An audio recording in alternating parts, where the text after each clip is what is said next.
Emmerich's silence increased Dress' anger as tinder to a fire. She swung around and glared. I wonder how old you are. I beg your pardon. Have you lived for 11 years, maybe 12 like me?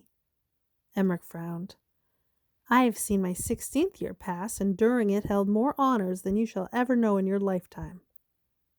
Are you that old?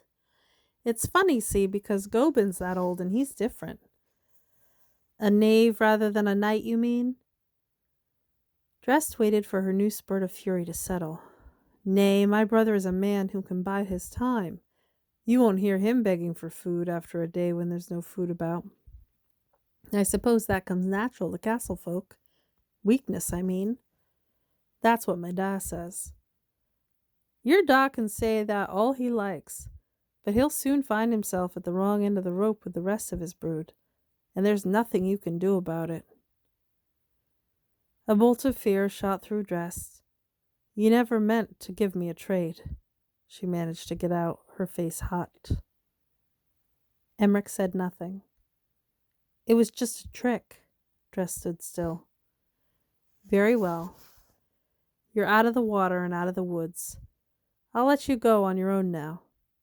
She turned and broke into a run. Wait! You need me to find the castle.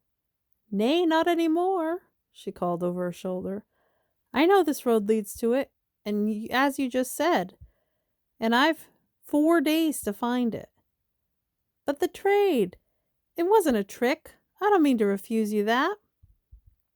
Dress stopped and faced him again, from a distance. You just said that my father and brothers will hang and there's nothing I can do about it. So I don't need you, and I don't want to talk to you.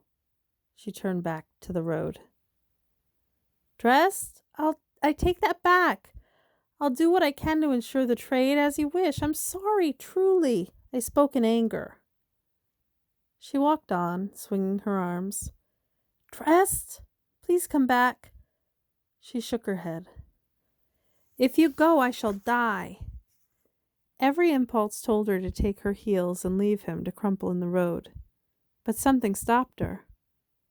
The memory of his weight on her shoulder in the ravine, and his face sinking under the water stark with fear, and his helpless form twisted in pain by the fire. Once, Dress and Ewan had decided to battle the sea together. They had stood chest deep in the stormy water, pounded by the swells, unmoving until a huge wave had knocked them both down. In the roiling water, they had torn each other from the sea's grasp and staggered together back to shore. Dress had never been so glad not to be alone.